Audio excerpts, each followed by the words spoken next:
Hello, everyone, and welcome to a brand new episode of Constructive Criticism. I'm your host, Easy, and I'm joined by my co-host.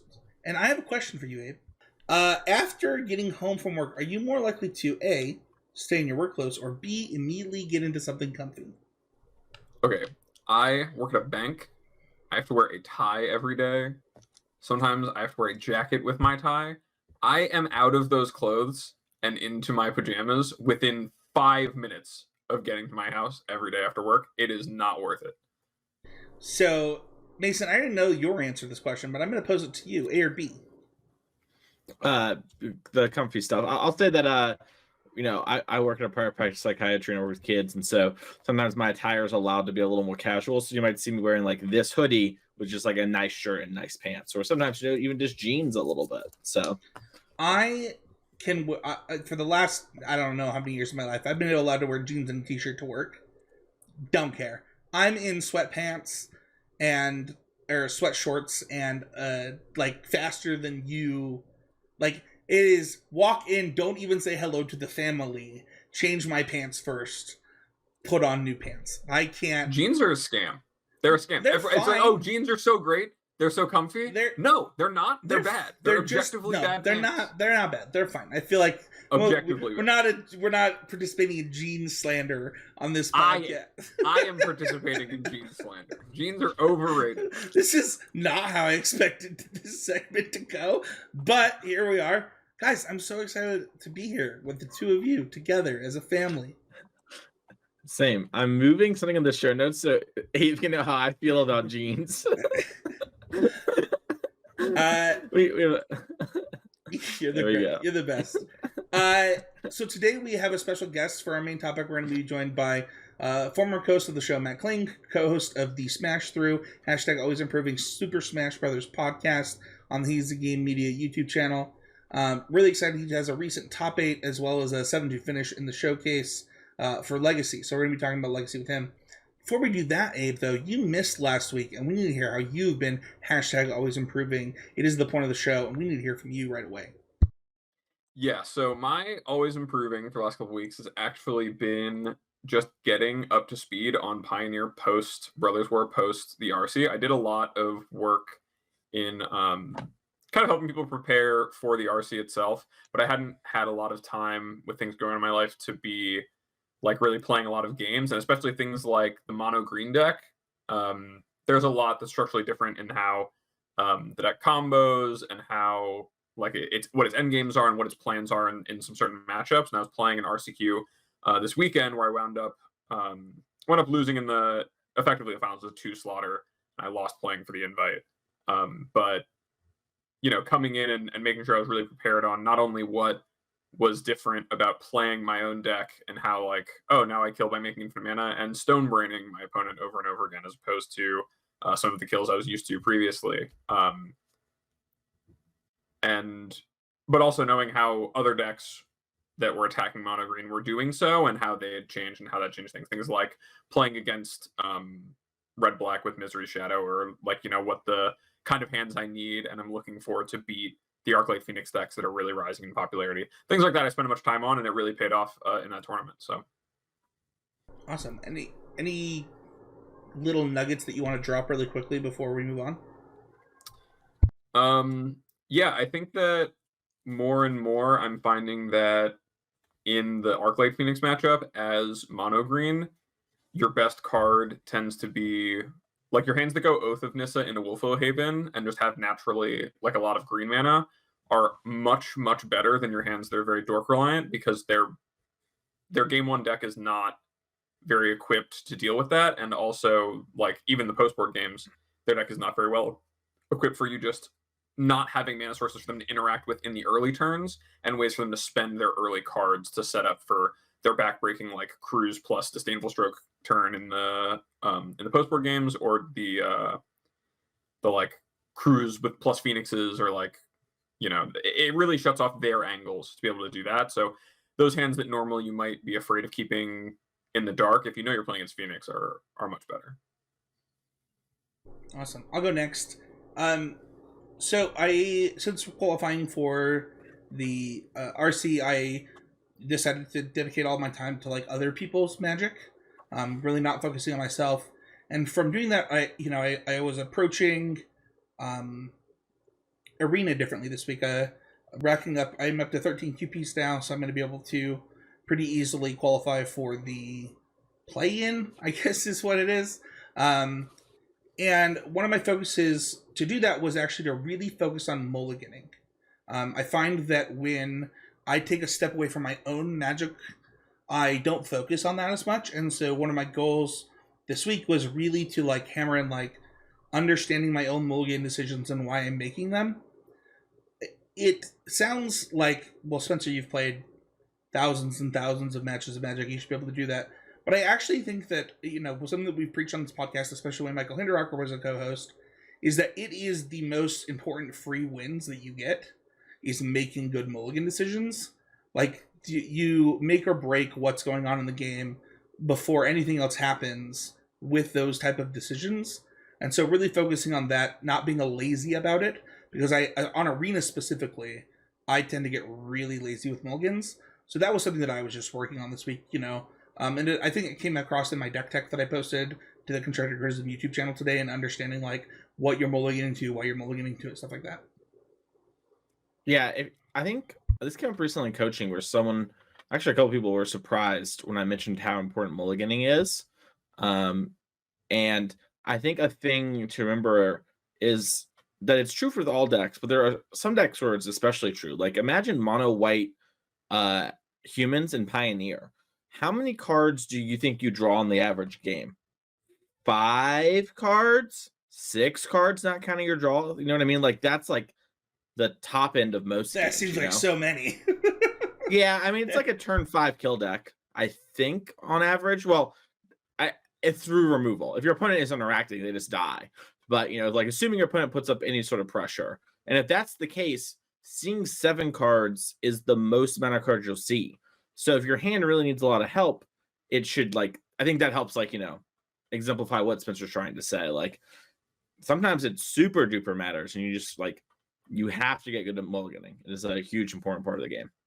Yeah, it's hard to lose games because you have a bad hand if you decide that you don't want to keep your bad hand. Because you'll just get a good hand sometimes. And the thing is that the other person isn't participating that way. That it just the leverage and the percentage points just kind of skew and like a hockey stick up. It's really impressive. What about you, Mason? My always supreme moment is I've been trying to figure out what I want to be doing in Modern for a while. I feel like I understand Modern really well right now still, and I have a good kind of knowledge of all the decks and kind of what their roles are and what they're trying to do and where they sit in the metagame. But one of the decks in particular, while I feel like I know a lot about it really well, I cannot play it particularly great, and that is Hammer Time. And so I got the cards recently. I had a friend sell out of Hammer Time and pick up a different deck, and so I picked up those cards from him.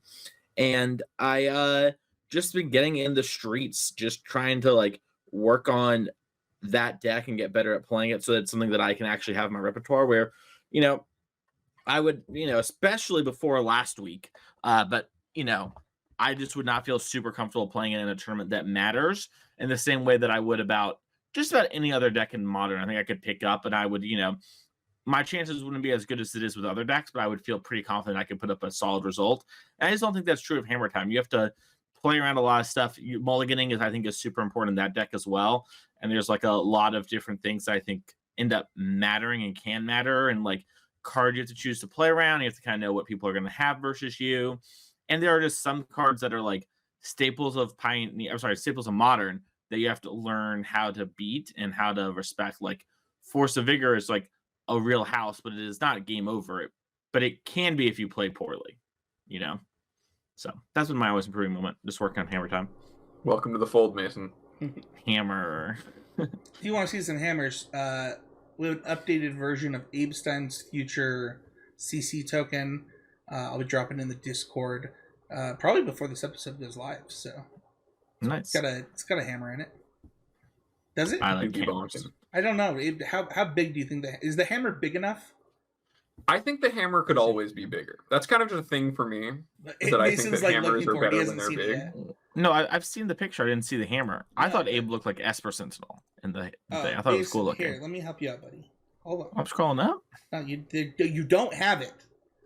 What? Yes, I do. You put it in. I didn't send it to you. It's a new addition to the art. Oh, this is like not in the sketch form anymore.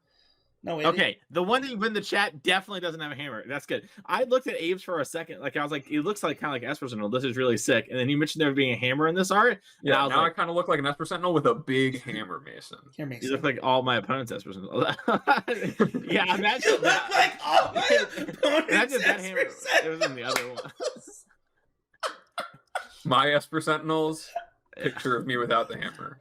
My opponent Sentinels with the hammer. Abe, I'm gonna say this other one is you versus the Esper Sentinel she tells you not to worry about.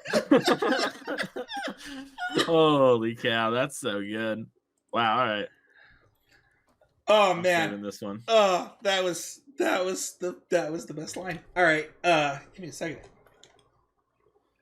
Hey, while we're talking about this, my face looks weird on that, right? We all agree. I think my face looks weird. But I that's feel just like because I have a problem with my face. I feel like my face looks fine. I think everything else in context with my face. Yeah, you look like the Terminator. I mean, but I'm like a reverse Terminator. Yeah. You're like an Esper Sentinel, which is the reverse Terminator. Yeah. Let's get into some housekeeping really quickly. Just want to mention our Patreon, patreon.com/ccmpg. This is the last chance, folks. $10 entry gets you free entry into our event this coming Sunday. If you're listening to this the week it comes out, Sunday is a half K plus sponsored by GG Lehigh, up to $2,000 in store credit and prizes to GG Lehigh. We really appreciate them. Patreon is the best way to support the show. Getting free entry to that event sounds dope. And you get free entry to all of the events. It's a great way to support the show. You get access to the Discord. At $25, you get access to a t-shirt. Tons of great stuff going on there. Really quickly before we move on from GGLA, because I think they're so great, don't forget to use the code CCMDG10 at checkout. 1, they sponsor our events. 2, they got dope cards. Everybody who cashed the last open was like, oh my gosh, I immediately had all the cards I needed that I wanted from cashing this event. This is like basically giving away cash. And it's like, guess what? And because I do it in store credit, I don't have to worry about tax implications. Let's go. Boom. Hashtag sponsored. Mason, you look like you're like deep in thought. No, I'm just listening. Sorry. And then the final housekeeping item, we did drop a new swag store for constructive criticism on the website. So go to constructivecriticism.com, check out the swag store, and we hope to see you buy whether it's a t-shirt, a water bottle. Hey, what are you picking up? I told you that I was gonna buy you 2 things. I kind of want the big desk mat. I've been using old SCG Tour play mats as my mouse pads for a long time, but I have a pretty big desk that could use the desk mat, and it would be sick. Also, if I ever, like need to bring over a mat for like some drafting at a friend's house, roll out the big CC mat, let everyone know what I'm about, in case they didn't already know. That's definitely it. I also might get the t-shirt. I think the shirt is just good. Shirts are just good advertising. Who doesn't love a good shirt? Yeah, that's totally fair. I need a new CC shirt. All mine are old and worn. Speaking of old and worn, Mason, are you feeling it without the coffee man? That mug, was calling your name before, but now. Yeah, probably not gonna get the mug. Don't have much use for it these days. Caffeine free, baby. But yeah, I'd probably end up getting the shirt, and then gotta figure something else out exactly what's best. I might get something for someone as a gift. Oh, there you go. Yeah. Hashtag always promoting with a gift. Let's go. Yeah. 'Tis the season. So that is going to do it. Let's bring in our guest, none other than the king of swing himself, TheWitchKling. And we are joined by none other than TheWitchKling himself, the man, the myth, the legend, the second or third most episodes of CC co-host of all time. It's got to be in there. It's hard to keep track. You know what? It has to be 4th, right? It has to go literally me, Mason, Michael, you. I would believe it. Yeah, that's gotta be it. It's gotta be. It's the only explanation. Matt, what though is the explanation for you suddenly turning into like a legacy guru? Well, for one, the challenges online are really good EV. They are like 80 people and they pay down to top 64. So as long as you don't drop, you're basically getting half your money back for free. So it's like better than NFTs when it comes to exactly. nice. not hard, but Matt, you've actually been playing a ton of Legacy. You had a Legacy top 8, not this weekend, but the previous weekend. You had a 7-2 at the showcase. You've got some 5-0s in leagues on. Since then you're just like really into this format right now. We try to do a Legacy episode every so often, keep people that are in tune with the online meta game and some of maybe their local events apprised of what's going on. Talk to us kind of about your recent results, like between those two tournaments. Like, what did you play? Yeah, so I top 4'd the Legacy Challenge 2 weeks ago playing 8cast. And honestly, that was pretty a spur of the moment decision on what I was going to actually play. I basically just drew a straw for that one. I have played most of the decks in Legacy at this point, so I'm pretty familiar with the archetypes, and 8cast just sounded like a good time that morning. And then just this last weekend, I went 7-2, took 21st in the showcase with Elves, and that one was more of like a passion deck, I guess. I have wanted to play Elves forever, and just haven't really pulled the trigger on it. And there were like the Elves list running around with Elvish Reclaimer, and I really didn't like those as much. But now that they've added like Fiend Artists into the deck and made it more of a like control deck, the Reclaimers make a lot more sense to me, and I'm just very much in love with this deck. Yeah, I want to separate the two things out because I think 8cast is one that people like really expect. Like, it's something that people are going to see in their local meta games a lot. I mean, Elves is too because there's people that love that deck, but 8cast is like, I think, a deck that people just you should be aware of it.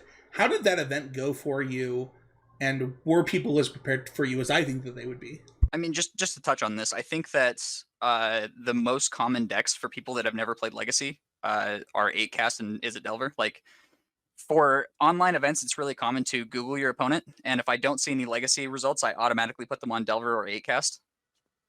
Or sometimes it's like another Stompy deck, like Moon Stompy. But yeah, so with the 8cast tournament, I actually ended up X2ing the Swiss, which is like my main signature move these days for any of these Legacy events, and my breakers happened to hold that time for the top 8. I think that I played against Delver 3 times in the Swiss out of 7 rounds, and once in the top 8. And that's a pretty good matchup in game 1s, but gets really hard post board. Mostly just because of the card Meltdown. It's like the only card that matters in the matchup.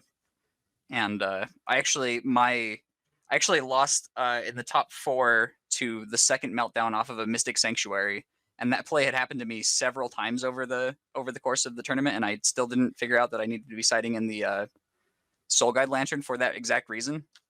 So that was an interesting, always improving moment for me.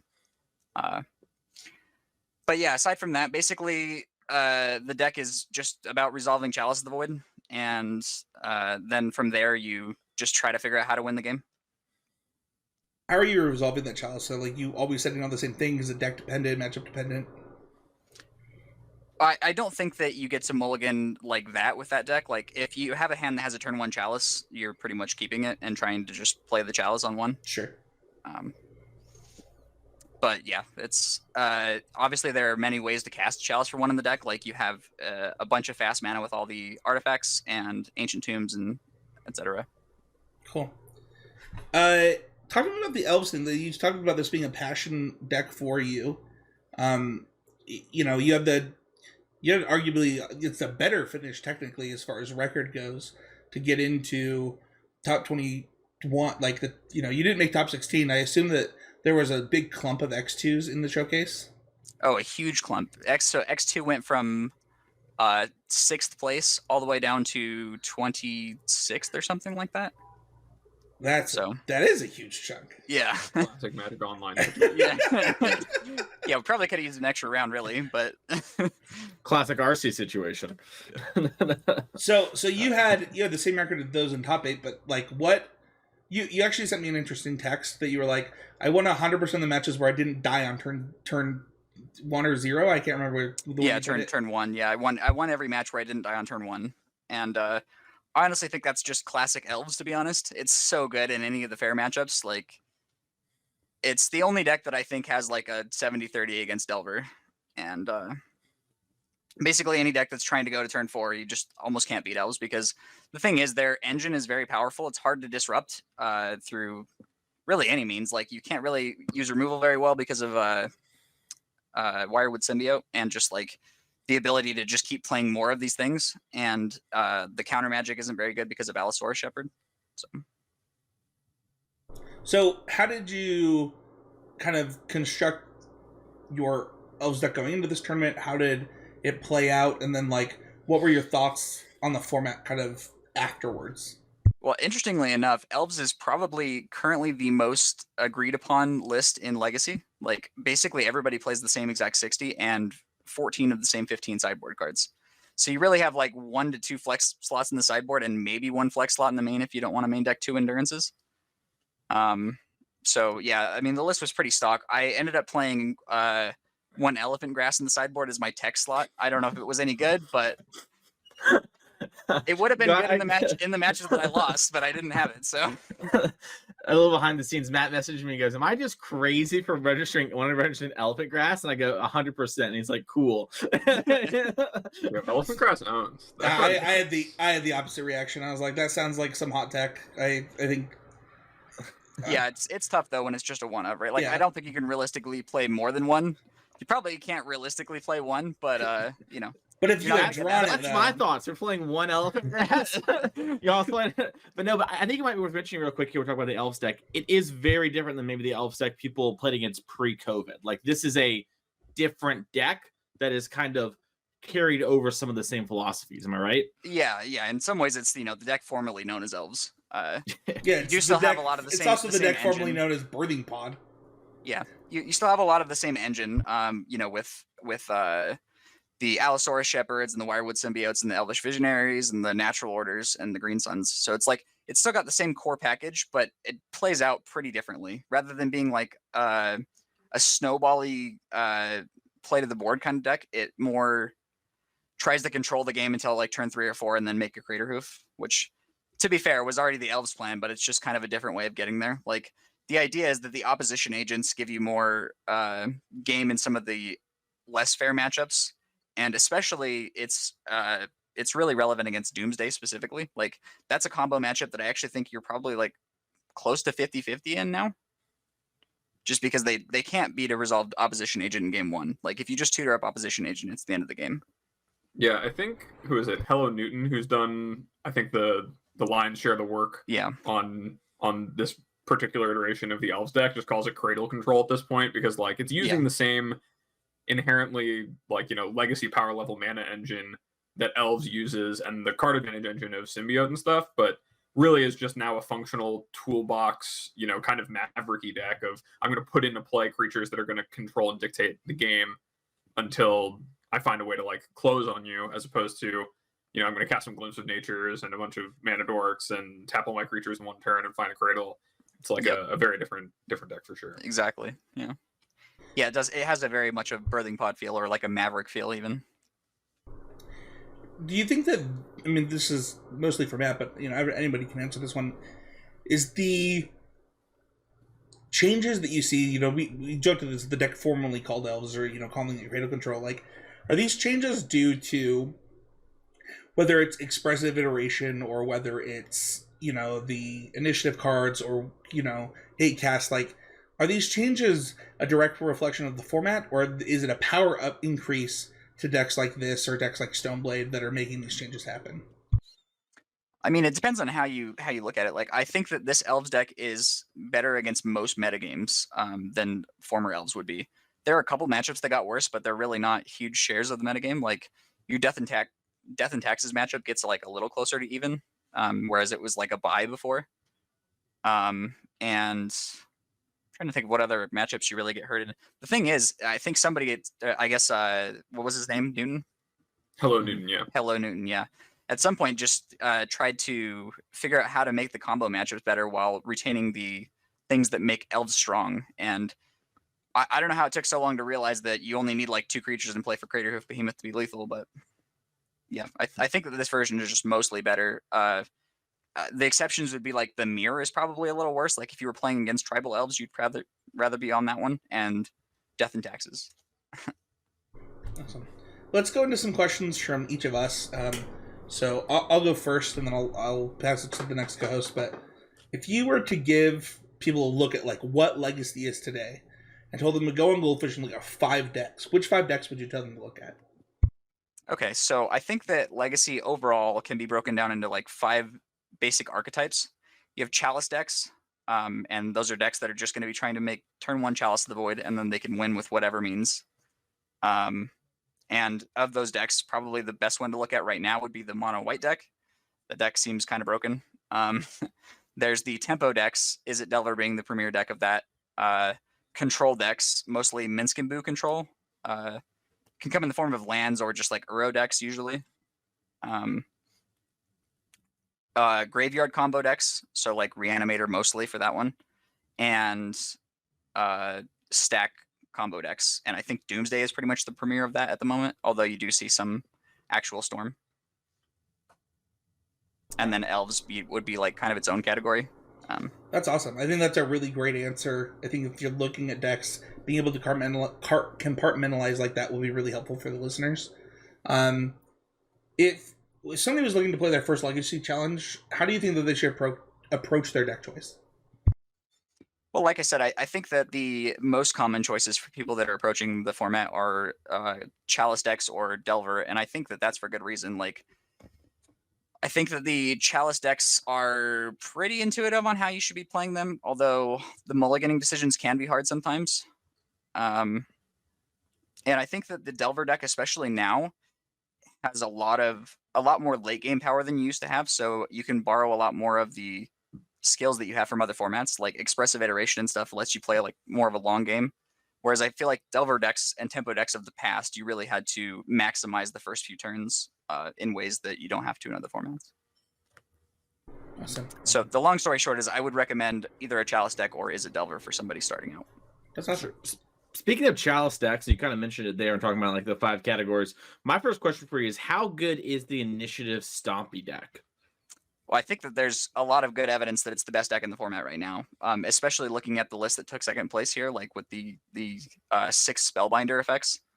I'm not really sure what the best strategy to attack that is right now. Like, I mean, I think the Elves has a reasonable matchup against it, but if you saw the person's tournament report, they did beat Elves twice in the first 2 rounds. So, yeah, XJ Cloud for those that maybe in a little know some Legacy stuff, no mono white. That's that player. So you believe it's, if not the best deck, at least top 3. Oh yeah, definitely, yeah, easily.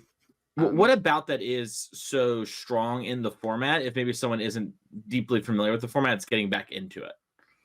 I think that a lot of your fair matchups are really good because the creatures are so large and people don't usually play good ways to deal with that kind of thing. Like your prismatic endings aren't going to work, your lightning bolts aren't going to work, and the deck actually clocks insanely quickly. You wouldn't expect it just from reading the deck list, but like often their first creature is a 6/7 that attacks and it's unblockable.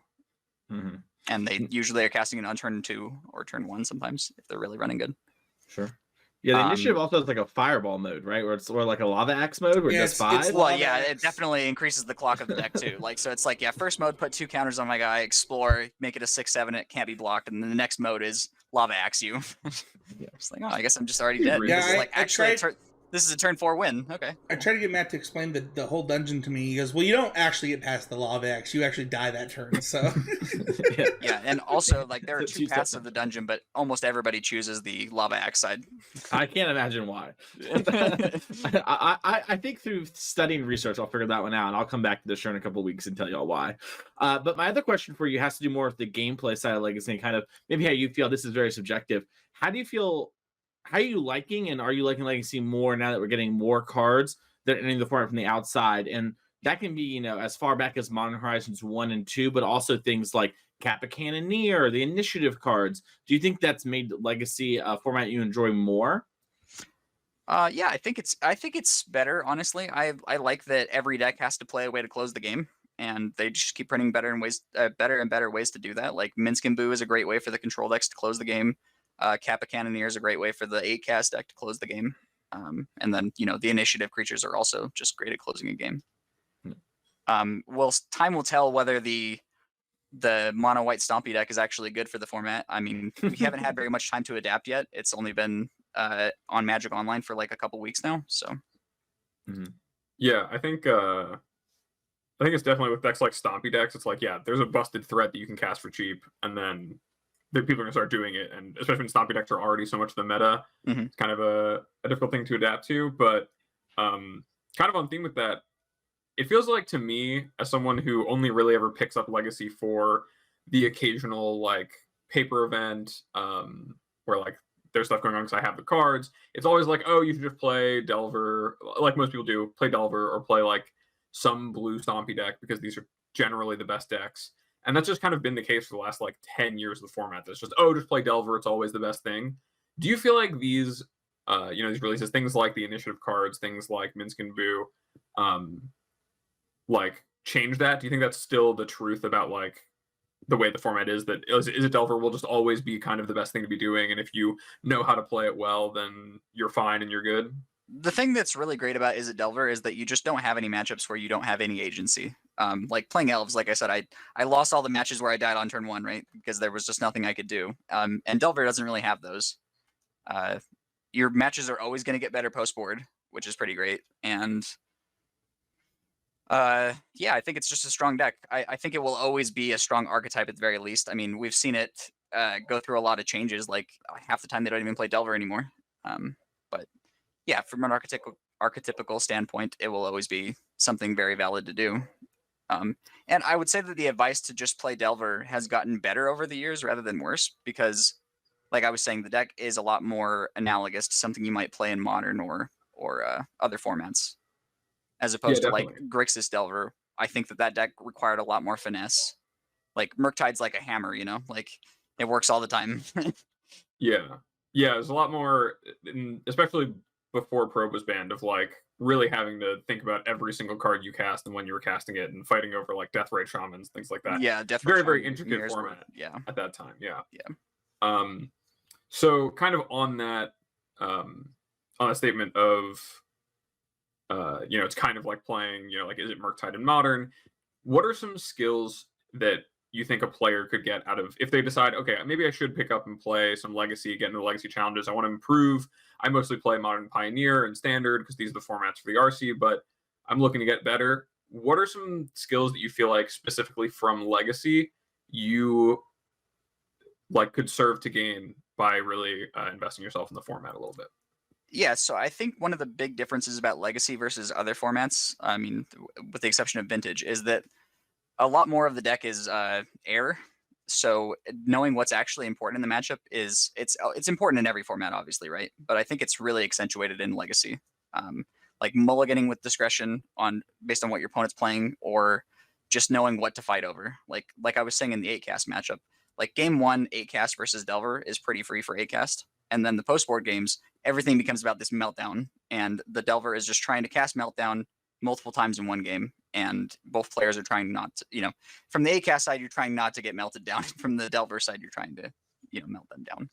So yeah, I would say that the biggest thing you can pick up from playing Legacy is just understanding more what a matchup is about specifically. It's a lot easier to glean there. Yeah, that's a great one. Awesome. Well, I want to thank you, Matt, for your time today. That's all the questions that we had kind of as a cast. If people wanted to find you to talk about Legacy, or if they wanted to listen to you maybe talk about other games, where could they do that? That would be kind of difficult. I do have a Twitter technically still, but I check it pretty rarely. It's at TheWitchKling. Could probably send me a message on Facebook. I'm pretty generous about answering anything. And then, it would just be my name. Where could they listen to you talk about another game, Matt? Oh, well, yeah, we can listen to me on our other podcast as well. That's right. not gonna say, you just can't bring yourself to On Smash 3. There you go. The always improving podcast about Smash Bros. Man, it's like pulling teeth. Mason's so happy. He's like, this is the best day of my life. Matt's just not on that always promoting lifestyle. You know, he's just Yeah, no, sorry, he's got some been out stuff of to the work game too on. Yeah. Now the game. For real, man. Thank you so much for your time. We really appreciate it. I thought that was a really good segment, and we appreciate you jumping on to talk to us about it. Yeah, thanks for having me. Bye, Matt. Dude, that was so fun to talk to Matt. I love talking to Matt. Yeah, that's what I'm talking about. That's the first time I've ever talked to Matt, but I did listen to one episode of CCMTG that he was on before joining the show. Oh, So, yeah?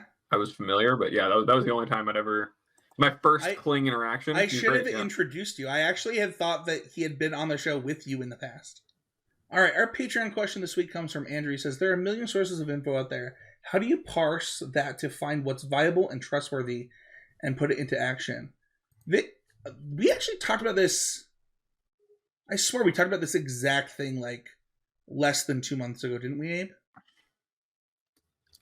Yeah, I don't know if it might have been a little bit further out than that, but it definitely is one of the hardest things, especially as information has gotten a little more scarce than it was a few years ago. Before it was like pretty easy to say, okay, I can just read articles from reputable sources like Star City Games or Channel Fireball, TCG Player, and kind of figure it out from there. But as that's been more and more decentralized, it's hard to know. I would say that it takes a little bit of having your own opinions and kind of knowing what it is you're trying to learn, and then looking at all of the sources of information, looking at who it's from. You kind of have to like vet your sources in a way of just looking at what someone's saying and why, how well they're explaining what they're saying, and if it makes sense to you with what you know. And then if you're really just looking for like overall knowledge or quick hits, I think that still the content that's out there is good for that. We've had guests on who write plenty of articles. Mason writes plenty of articles that kind of touch on what's going on at any given time in formats, and that stuff is good for painting a picture, so to speak. But if you're looking for things that are like cutting edge, I would say to just really develop a content consumption relationship with some people who you look to and want to play more like or understand their process more. I know I've done this in the past with Kane Reinhardt, who we had on the show, about Pioneer. There's a lot of times where I've been like, okay, I'm going to play this event like how Kane would play, or the same with many other people who've mentored me in Magic. And you can do the same kind of thing. It's just about finding what really resonates with you and what makes sense to you and what you think is going on. When I was getting into really competitive Magic, this was I'm gonna make myself a boomer. At the time, he was not considered the GOAT, but I made myself the self-proclaimed PVDDR #1 fan. Like, I have PVDDR signed tokens. I have like had him on this podcast, on my previous podcast, on my previous YouTube channel, on this YouTube channel. Like, I think that emulating somebody that you respect is a really good way to go. But also, while you're doing that, you have to understand your own fundamentals and your own beliefs. Otherwise, I don't think you'll know who to respect. I know that sounds kind of weird, but like, I don't want to throw YouTubers under the bus, but like there are some content creators that like their content is it's playing Magic every day, best of one on arena. Like, that's the content, right? That's it. And if that's not your goal, that's probably not who you should be emulating, right? You should look towards maybe an SEG grinder or an NRG grinder that like fits your style, or like a pro player. Maybe you want to be best deck, best player, Mike Segrist, right? Like, you got to figure out what it is that you're trying to emulate, and then do that. Additionally, I think that this question is interesting because it means that you might be finding bad information. I think that that's pretty easy to parse out. Like, how do I want to say this? There are people in content that you'll see that all they do is have the third take that is a copy of somebody else's take. And if that is what's happening, right, they only join the discourse after it's done and just agree with the popular opinion, maybe that person isn't for you. That is a way that I have found has helped me disassociate myself from opinions that maybe aren't as vetted and they're just trying to gain clout. But I don't know. What about you, Mason? Yeah, my sort of read on this question and everything is kind of like, how are you supposed to figure out? Sorry, let me rephrase this. My sort of read on the question, the situation presented here is like, how am I, the player and the person who is trying to improve at Magic, figure out which sources are the sources that are getting like the best information, and like how am I supposed to know what is sort of the most helpful for me and stuff like that. And I think the truth is that you need to try and figure out what people are trying to say and less what they are saying. And I will give you an example that was very helpful for me at the RC. So I got to the RC on Friday, when I had some lunch, got to the RC hall, and I'm playing Phoenix. And I was talking to a bunch of the Phoenix players there, and Ross Merriam was there. And Ross had just, I think, got third in the SCG the week before the big 30K playing Phoenix. I'm like, Ross, you're playing Phoenix, right? And Ross is like, yeah. And I'm like, let's talk sideboards. And he said, yeah. So we sat down, we started talking, and we're talking about how to sideboard and matchups. And we got to Rakdos. And Ross just said, and I'm pretty sure the verbatim quote is, I would never bring in Thoughtseize. I'm sorry, I would never leave in Spell Pierce against a Thoughtseize creature deck. And, he like said it with that and then said some like kind of silly hyperbolic little statement, and we kind of moved on. And I think what Ross is trying to say is that like creature decks that have like a large quantity of creatures and a low quantity of non-creature cheap spells like the Rakdos midrange deck, they're going to be able to do a lot of things that make your spell pierces invalidated. So obviously I'm going to cut my spell pierces, right? And so like that is kind of what Ross is saying, despite Ross not actually saying that. And I kind of have to read between the lines, right? Where before, and some people still do, to be fair, leave in some number of spell piercers to try and catch things like Go Blank. But I kind of lean towards Ross's opinion right now that, hey, the deck has so many creatures, they can just wait on the Go Blank. It's still really good on turn 5 as it is on turn 3.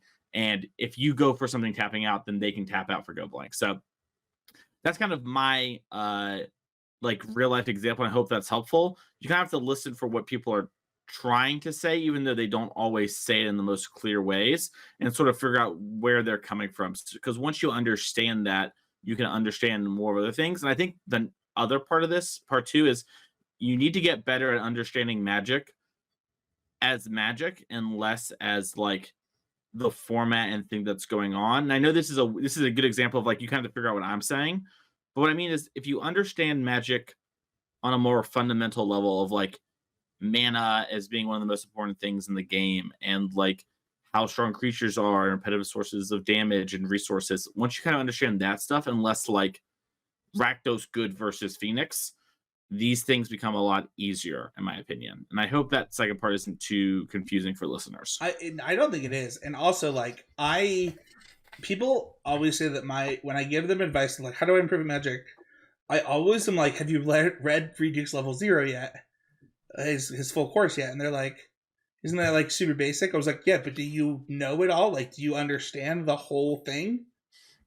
Because like, if you don't, you're not past level 0 yet. Yeah. And I read it every year. Mm-hmm. Every year. So like, I think that we've done an episode multiple times called like Back to the Basics, like where we go back to the basics and like check our own understanding of the basics of Magic. And I think that what you just said is really helpful. Of like, understanding Magic is more important than understanding Draft, is more important than understanding Modern or yeah. A matchup. Yeah. Yeah.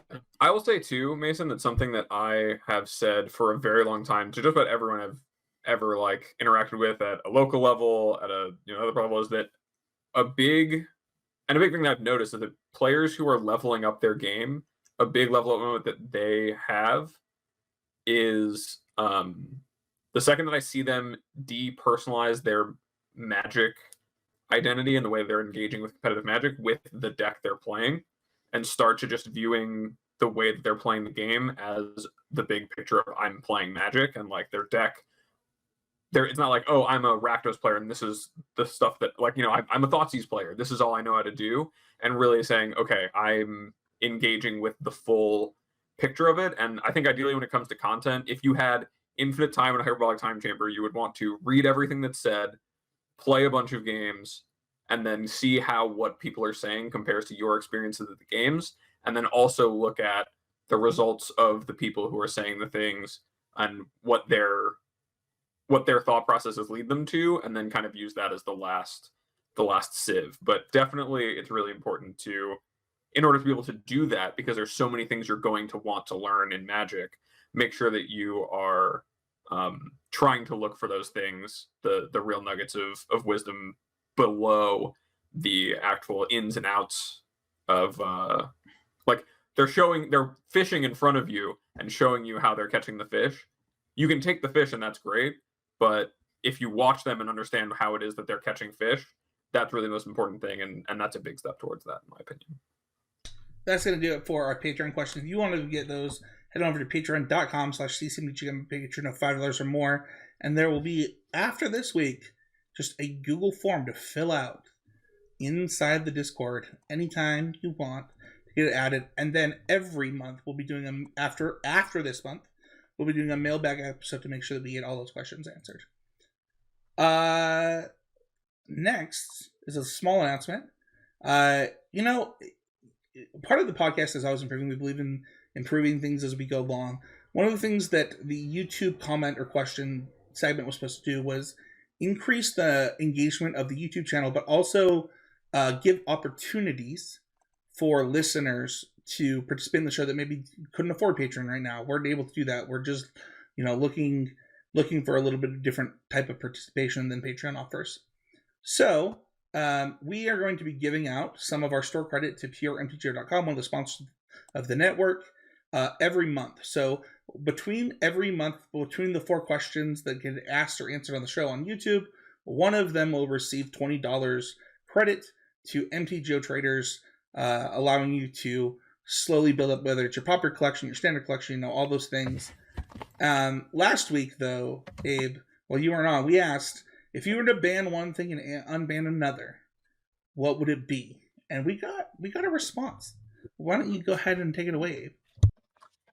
So the response we got is that this commenter would ban being called Phil and unban being called Kyle, which is a pretty good ban, I think. If your name is Kyle and people call you Phil, I would definitely want to ban that and unban the apparently banned use of my name. Well, it's like, it's like somebody being named Karen, right? Like if you were named Karen before the year 2018, your life suddenly became so bad.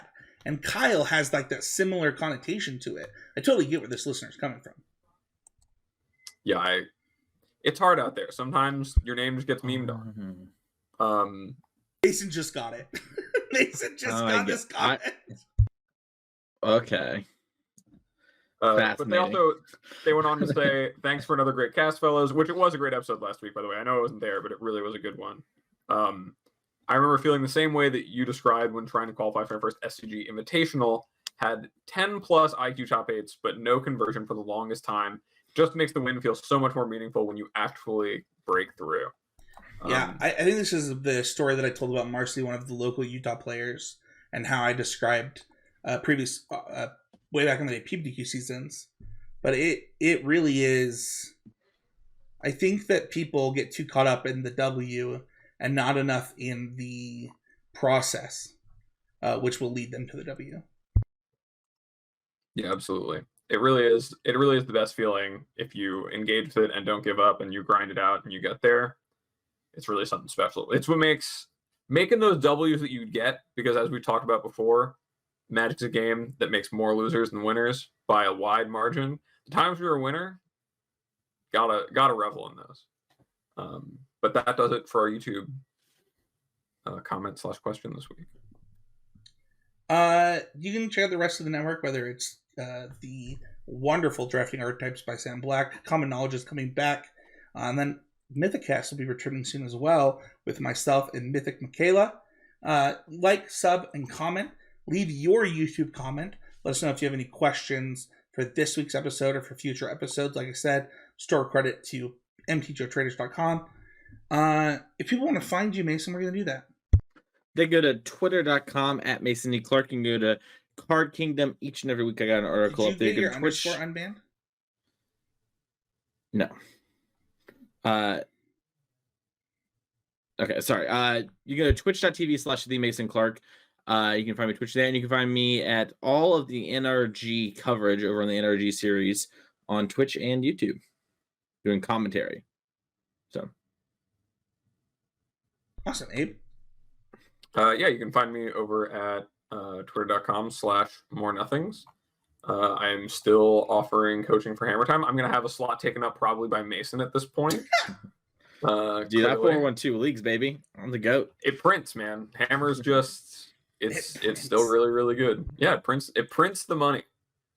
How about you, Spencer? You can find me at Spencer13H. You can find me on the He's Game Media YouTube channel doing the Need to Nerd podcast as well as the Smash Through podcast. Yeah, and then I'd be doing deck techs on the Constructors and YouTube channel. Check those out. Just posted one today as the day of the recording. We'll see you guys all next week with another episode of Constructed Criticism.